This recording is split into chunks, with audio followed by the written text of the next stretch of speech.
So in order to have a level of balance to this list, and to give other monsters a chance, Elder Dragons from Frontier will not be included and will instead have their own list in the future.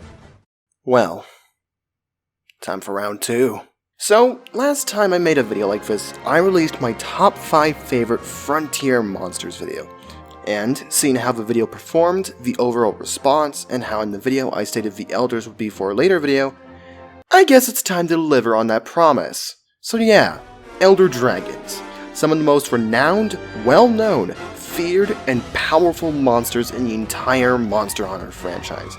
They can be big or small, can come in whatever shape they want, but a few things are constant across the board, for a level of power and the little information that is on them. And in terms of the highlights, Frontier is at the very top of the list of Elders, right up there with Fatalis in just how powerful, frightening, strange, and just otherworldly they can be. Elder Dragons truly are like the gods incarnate of the series, and today we'll be examining the Frontier section of this pantheon to determine which is my favorite. Now, like the list beforehand, the same rules from that list will also apply here. Number 1. I will be judging and ranking these monsters based off the more artistic aspects of them, which can range from, but are not limited to, the design, concept, mechanics, how its battle executes these aspects, and much more. Because I don't play the Frontier games, or at least have the capacity to, I will be going off what I can gather via what I've read and what I can interpret from various videos. Number 2. Birth species, origin species, Zeniths, or any other monster that originally came from the main series or who already had a form in Frontier will not be included on this list. So, sorry, but no Ultimate White Fatalis, Yamakurai, or Zenith Anagami. And number 3, this is all my personal opinion, and is not what some may consider as the Great Book of Facts. This list is based off my experience and feelings about these monsters solely, and no one else has influenced me in the process. If you have different views than that of mine, then great! Feel free to leave your own personal list in the comment section below. I'm always up for civil discussion when considering these kinds of topics, and seeing what people think. With all that out of the way, people, ready up the cannons, ballistas, and Dragonator, for we are about to tackle the biggest, baddest threats of the Monster Hunter world. Let the hunt begin! Wait. Hold on. Where's my Dragonator? Oh, come on, script writer!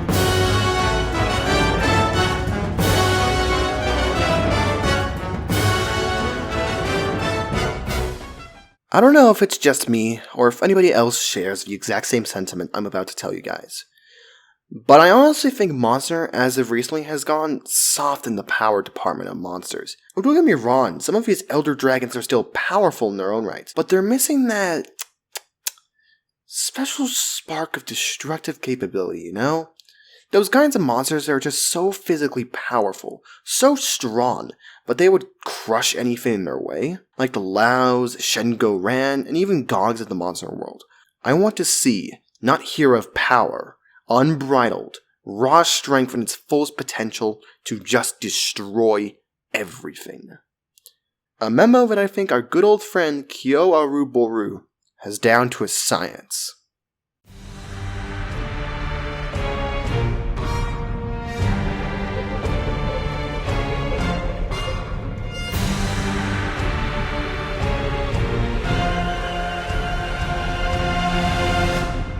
Kyo-Aru Boru is another monster in the line of fortress monsters similar to that of Lao and Gog. But unlike Lao, where you have to chase it and then fight it at the wall, Kyo takes a more Gog-like style of confrontation, confinement in a single area similar to the battle quarters from 4U, where it just decides to fight you head-on with just its brute strength and very hot 5-course meals. The biggest difficulty with this battle actually doesn't come from the danger of dying, though you still can die very easily if you're not careful, but rather with the fortress. The fortress has a health pool just like with the wall in Lao's fight. The status of the fortress is represented by the outposts and towers scattered around the arena. The less there are standing and the more there are that are burning, the higher the chance you have of failing the quest. But it's not just through any attack where Kyo can damage the fortress, but rather a very specific one, where in which he just releases a load of pure, volcanic energy into the ground, causing everything in the fortress to light ablaze. To stop this and ultimately win, the hunters must coordinate their assault on the parts of Kyo that start glowing with energy, in an attempt to stop the buildup and disperse it. With that goal in mind, it becomes a hectic race to see who can deal the most damage first. However, Kyo is not just a simple monster who will stand by and watch as you slowly take him down. Oh hell no. For Kyo is a brute through and through, with roars that can knock back and hurt the hunters, jumps that create shockwaves, tail swipes, crushing you with his giant hands, or even creating fields of fire where you need to stand directly under him, lest you be roasted alive harder than a no-you.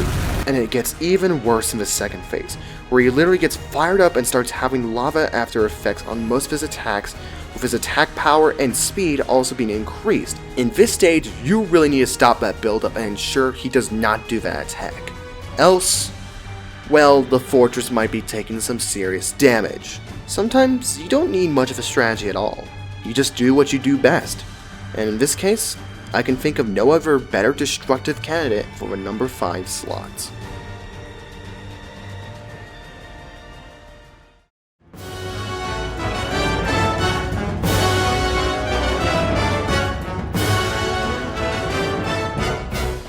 When entering various video game franchises and media, there are certain factors that play into why we enter. Gateways, so to speak. For me, my gateway to the Monster franchise was via Monster Hunter Tri, with monsters such as Kurapeko and Zedeus. In terms of Frontier, there are a couple of monsters people can point to for introducing them to this branch of Monster Hunter.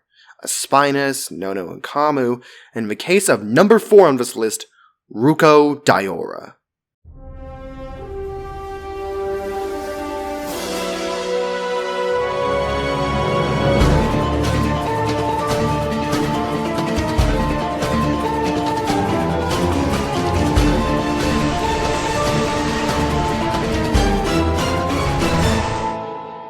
Probably the first Elder Dragon of Frontier many people saw, Ruko Diora is an iconic monster within the franchise, and for good reason.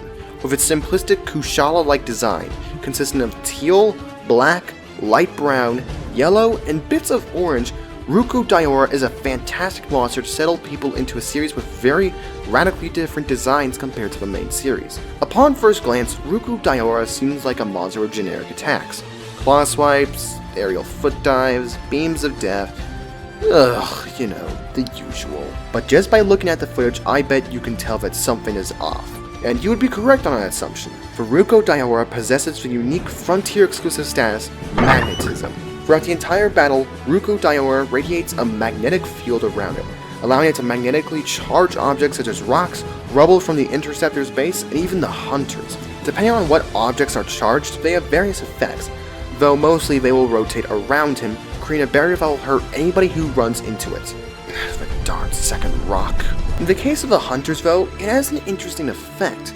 Once inflicted, this status cannot be removed, and it will stay throughout the entire course of the battle. During certain attacks, depending on the kind of glow that occurs, Hunters will either be pulled towards or away from the monster. This kind of strategy makes for both the best kind of offense and defense, as Ruko will push you back to allow it some breathing room, forcing you to try to squeeze through a barrier it has, second rock, or to try and draw you and your team into a dangerous explosion that'll uproot all the rocks and rubble beneath it, with you in the blast. Either way you slice it, this battle forces the Hunter to tread carefully and to not just run gun-ho, as you can easily get knocked away by the barrier if you don't position yourself carefully, and also have to remain cautious if it tries to pull you in. But by staying close and inside the barrier to ensure you don't get hit by the rubble, you also put yourself dangerously close to Ruko and his attacks. This monster literally has the perfect strategy to counter Hunters, and well, not many monsters in the series can claim to do that.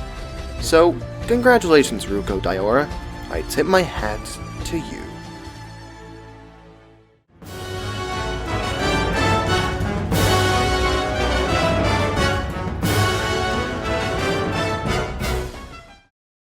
Elatron, one of the deadliest monsters in the entire series, and one of the 5 dangerous first-class monsters, the Black Dragons, in the main series. A living force of nature, a symbol of the apocalypse itself. So elementally unstable, it is able to use 4 of the 5 main elements, and change the very weather around it. This monster and its lands are objects that not even gods dare tread. If you are in the 3rd generation, then there is no other monster who has more perfect talent. But I'm pretty sure even a Latreon would run in fear from Daddy.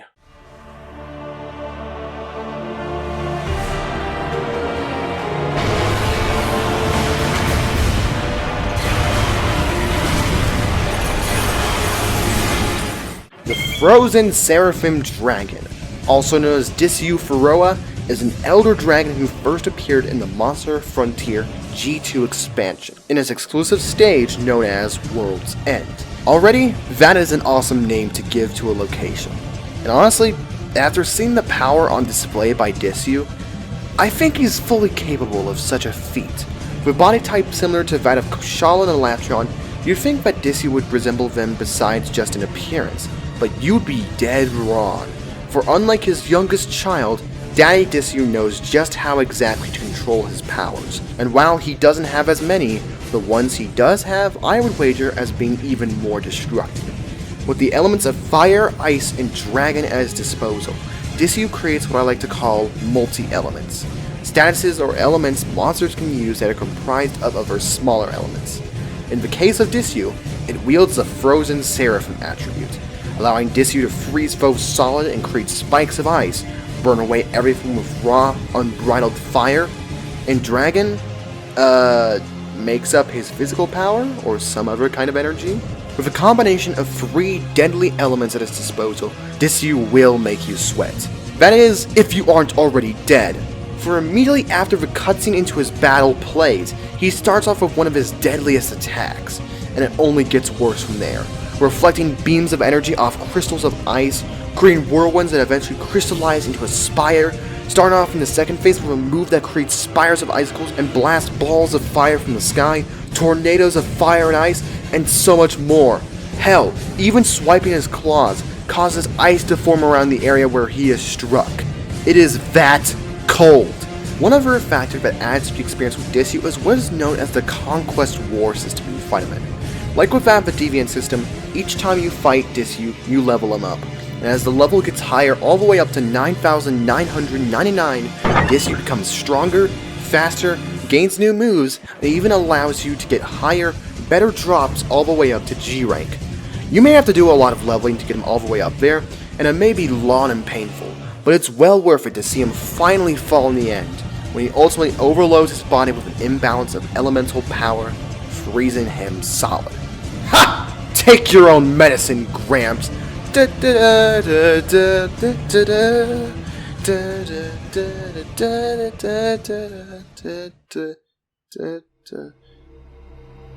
Wait, why isn't the quest over?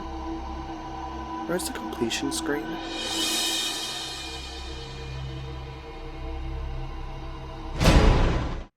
Oh, you gotta be kidding me. That's right, people. If you are able to get Disyu to level 9,999, then you will end up unlocking a special 3rd phase, where Disyu literally brings itself back from the dead through sheer willpower and powers up. Not only does he get stronger, but he also gains several new tricks and moves, in a fight where it feels like you are fighting against the Harbinger of the Apocalypse. It's one hell of a fight, with fire and ice going everywhere, Disyu fighting tooth and nail to not die, but to also maintain its power, and the location in general just seals the deal to me. If Disyu had his way, the world wouldn't end in brimstone or frost, but both.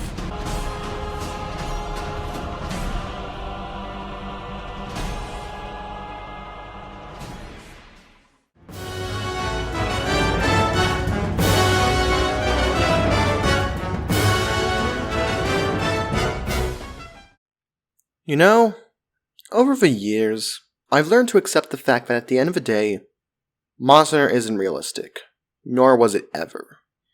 Let's be real here, guys. This has been a series where we have fought fire-breathing dragons, monkeys that can go Super Saiyan for some reason, other than it just being a gigantic reference to Dragon Ball, Carnotaur-like T-Rex monsters with a blade as a tail, a dragon which has jet for wings, and so much more. And, you know what? I'm perfectly fine with it. If you want realism out of your games, you could always play the game called Life. It's free to play. At the end of the day, Monster is a video game franchise, and most importantly, we are here to play it to have fun. And I think it's that realization that makes the Frontier monsters stand out to me compared to others in the franchise. The developers realized just how ridiculous the game and franchise is, and they decide to go all out with it. But even though this is a game, I have to ask, if the world of Monster was true, that creatures like this actually lived, then where the hell in the great big bullcrap book of life does it say that a dragon can control and manipulate liquid metal?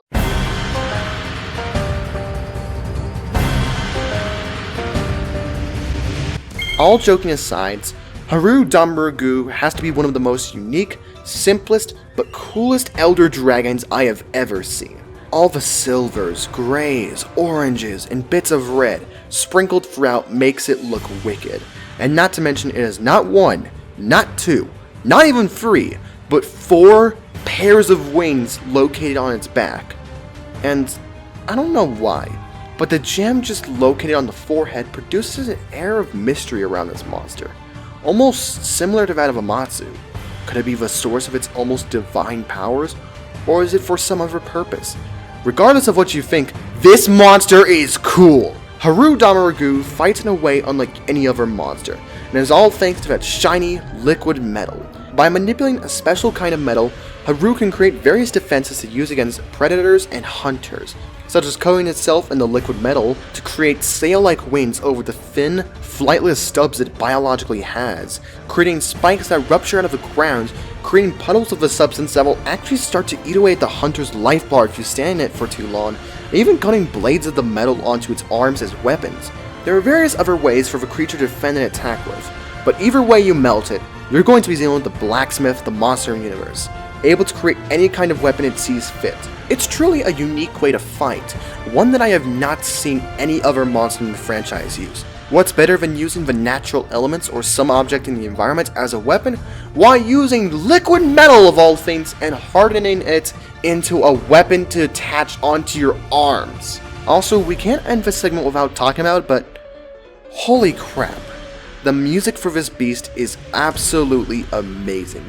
With the piano and choir, it just sounds like something straight out of Kingdom Hearts, and I overall just love listening to it. It's so majestic, so beautiful, almost serenely graceful, and portrays just the absolute majesty and mysteriousness of this monster. Like seriously, how do you control your powers? Overall, what sets this monster apart from me from the others is just how unique of a concept its main weapon is, how it fits into the design, and how it utilizes it in the battle. Truly having no definitive shape, Haru Damaragu is able to take the Kushala concept and design and meld it into its own being, giving us the number 2 choice on this list.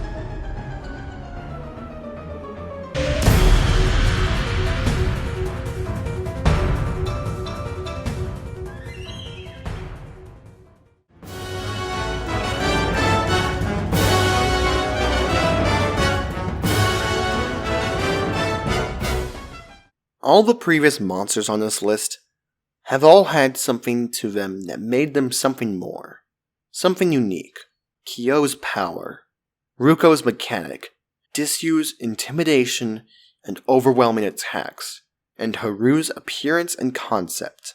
But number 1 melds all the aspects of these past 4 monsters and creates its own breathtaking battle. Heh, and how funny that the proverbial crown of this list is placed onto an already crowned head. What else can I say other than long live the king?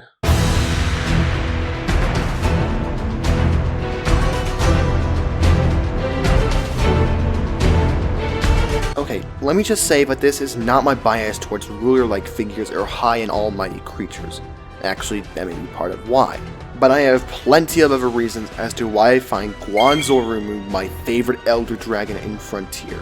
For starters, the design is one I can definitely get behind, with flame-patterned, sail-like wings, a white underbelly, green scales, and gold crests and spikes adorning his body.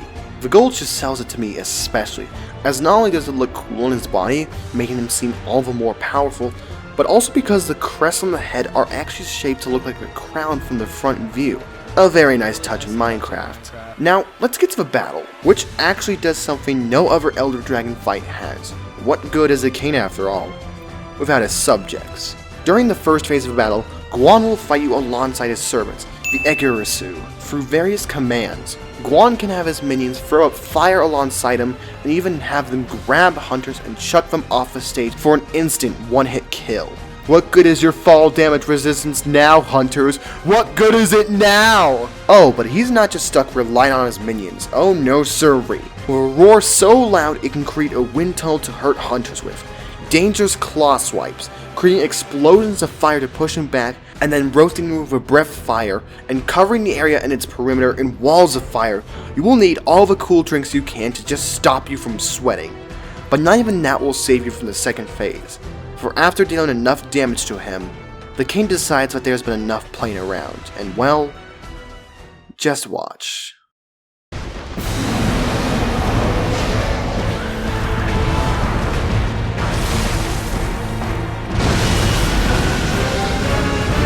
Expecting any mercy? Sorry, but mercy isn't here today. And you have just pissed off the king in his very home, no less. In the second phase, there are no more Igurasu. They have all left the arena. It is just a battle between you and the king. And it is personal.